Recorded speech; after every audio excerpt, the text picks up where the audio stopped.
In 850 CE, Chinese alchemists accidentally invented gunpowder while searching for immortality. But the chemical formula was simple: sulfur, charcoal, saltpeter. Romans had all three ingredients, they just never mixed them. What if one curious engineer had? Ancient Rome, 200 CE.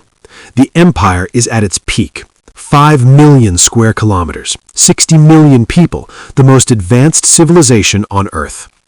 And sitting in their warehouses, completely unconnected, were the three ingredients that would have changed everything. Sulfur, they mined it from volcanic regions in Sicily for medicine and bleaching cloth. Charcoal, produced in massive quantities for metalworking and heating. Saltpeter, or potassium nitrate, they extracted it from manure piles for fertilizer and food preservation. The Chinese wouldn't combine these for another 650 years, but there was no chemical reason Rome couldn't have discovered it first. They had the materials, they had skilled engineers, they just needed one accident. So here's our divergence. Rome, 220 CE.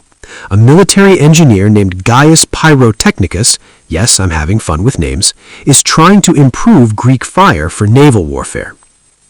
He's experimenting with different ratios of sulfur and other combustibles. By pure chance, he adds finely ground charcoal and contaminated saltpeter from a fertilizer batch. He lights it to test flammability. The explosion rocks his workshop, and unlike Chinese alchemists 6 centuries later who will try to suppress this dangerous discovery, Gaius immediately recognizes its military potential. He reports directly to Emperor Elagabalus. Within a year, the formula is classified as a state secret. Within 5 years, the first Roman cannons are deployed on the Germanic frontier. The military implications are immediate and catastrophic for Rome's enemies. In 225 CE, Germanic tribes planning to raid across the Rhine encounter something they cannot comprehend. Roman fire lances, primitive hand cannons, fire metal projectiles at speeds no human can dodge. The psychological impact is as devastating as the physical. How do you fight thunder itself? By 250 CE, Rome's borders are not just secure, they're expanding again. The crisis of the 3rd century, which fractured the empire in our timeline, never happens. Why? Because no external force can challenge Roman military supremacy. But here's where it gets interesting. Gunpowder doesn't just change warfare, it changes everything else. Roman engineers quickly realize controlled explosions can do more than kill. They can move mountains, literally. Mining operations that took months now take weeks. The Alps, which limited Roman expansion northward, can now be tunneled through. By 280 CE, the first explosive cut pass connects Italy directly to Germania. Aqueduct construction accelerates, harbors are deepened, quarries produce marble at unprecedented rates. The architectural ambitions that were limited by manual labor are suddenly achievable. And then there's the economic shift. Gunpowder becomes Rome's most valuable trade secret. Attempts to steal the formula are punishable by death. This creates an even larger technological gap between Rome and everyone else.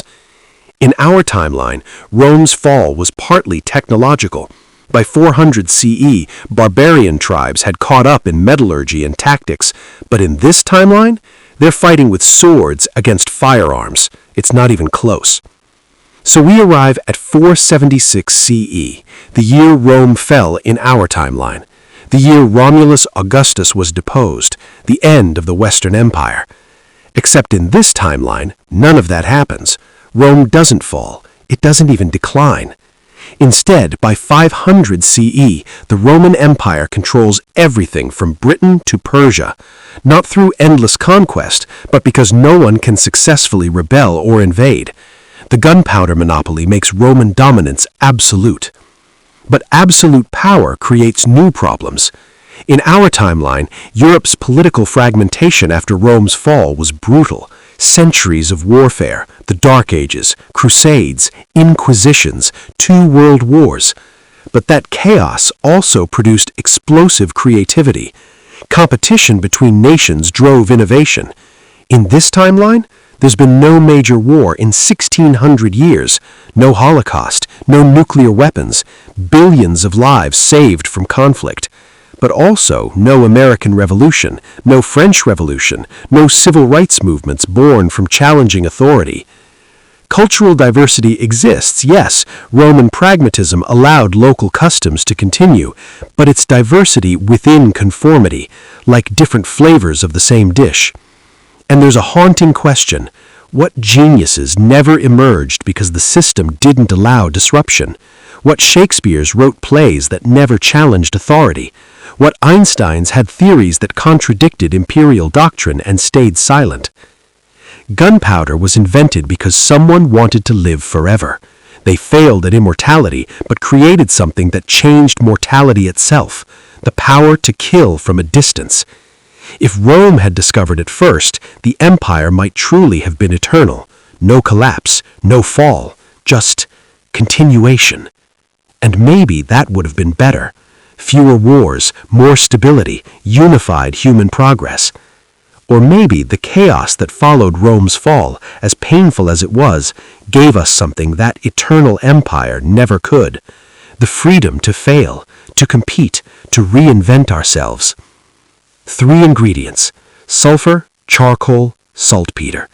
The recipe was always there, waiting. Rome just never mixed them. Sometimes history's biggest moments are the ones that never happened.